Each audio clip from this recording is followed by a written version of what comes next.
Hello and welcome. I'm your host, Elizibar. We are going to talk about Unnatural issue 12. I've been waiting on this.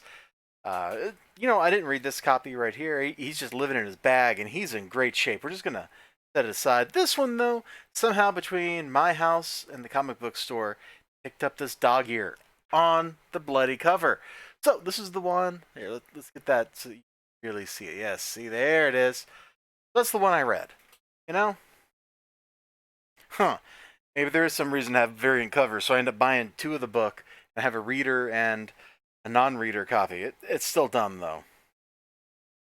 Let's just open up to the front page. All right. Boom. Confrontation. Confrontation. It's a big word. It means that we're getting a fight. We get just a little hint of like how they got back to the city. And boom, there's Leslie's mom.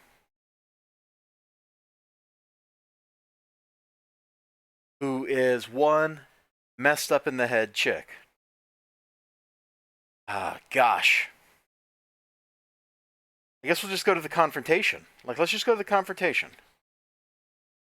Let's just show this page. So Leslie's, she's barely holding on to the albino's power, keeping him suppressed. Danger. Look at this beautiful art, by the way. Look at this. Look at this. These eyes.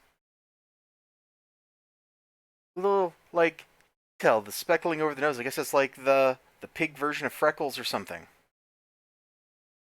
With running makeup. There's just so much great detail from the body language to the line work to the exquisite coloring. Everything about this just looks good. The sound effects, letters don't get enough love. But this letter needs the love. This letter did a great job. It is supremo. I'm going to try not to show too much of this book because this is spoiler central. This is the end of the story. It's spoiler central, and I don't want to spoil it too much. But Leslie has a confrontation with her mom. There's albino shenanigans. Cal, the wolf guy, of course he comes to help, right? Only he makes things worse. Hold on. Let me see if I can show. There's one panel I want to show later. Let's see if I can do that without. Nope. The text. Hold on. There we go. Just boom. Somebody's head explodes. There you go. It's like scanners up in here, man. There's just too much stuff that happens in this book that's awesome, and I don't want to spoil any of it for you. It's excellent. It is a great wrap up. It's funny. I did two reviews today: Life and Death of Toyo Harada, and then this one, and they're both the end of a story arc. And this one is so much better than the Life and Death of Toyo Harada. I couldn't even talk about that book. It was just like it was a non-event. This is the opposite. This is the opposite of a non-event. This is a big event. This is, and you need to go pick this up if you have liked Unnatural. If you have followed Unnatural, you're doing yourself a disservice by not picking this up. If you haven't followed Unnatural, you're doing yourself a disservice. Whether we're talking just pretty art, whether we're talking pretty art, because even the mundane just looks nice when she draws it.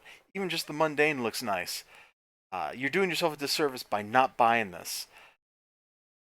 They've got 2 trades out, and I'm sure there'll be a 3rd trade coming up pretty soon. Oh, look!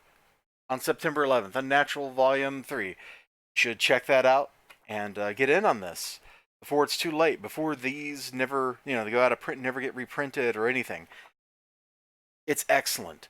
The dialogue flows so well. You feel people's emotions as they're speaking.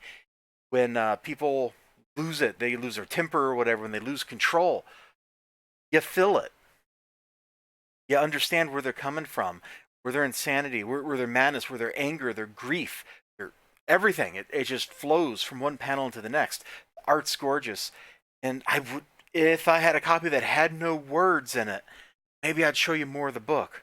As it is, there's so little of this book I can show you without completely spoiling everything that happens. But let's get the little ending here. Isn't that a just beautifully drawn claw? That is dope. The art is dope. Like Mirka Andolfo's probably right this second my favorite artist, and it's all built off of reading Unnatural. You know, I picked this up kind of on a lark. I didn't know. I didn't know if it was going to be great. I didn't know if I was going to like it, but I'm like, you know what? This sounds so weird. I got to go for it, and I'm so glad I did. Uh, I don't know if this was really a review so much as me gushing about how much Unnatural is a great story, but there you go. Unnatural issue 12. It's a great way to end this series. And they've kind of set up a little bit for the next one. I try not to spoil anything, and I'm sorry if that left it feeling kind of like an incomplete review. You know what? Hold on. We can show a little more. We can show a little more because we can show right at the beginning the sequence running up the stairs. And that shouldn't spoil anything you haven't already seen. Yeah, so we can show like this page. There's Cal, there's his little sister, Carol, I forget what her name is. You know, there's the albino influencing Leslie, him warning her. This cool little sanctum place where the big final confrontation takes place. Just look at the angles. You know, a lot of times when you read modern comics, they have these boring flat angles, right? That's not really a flat angle, and it's a super dynamic pose. That's not flat. That's not flat. That's not flat. This is flat, but that's only to highlight the face.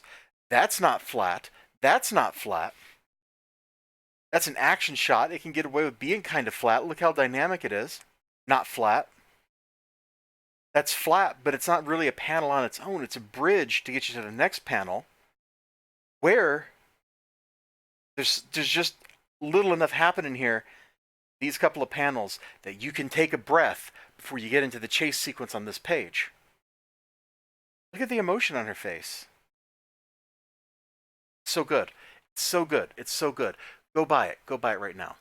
I will see you all next time. I hope you have a great day. Remember to like, comment, and subscribe. Until next time, bye-bye.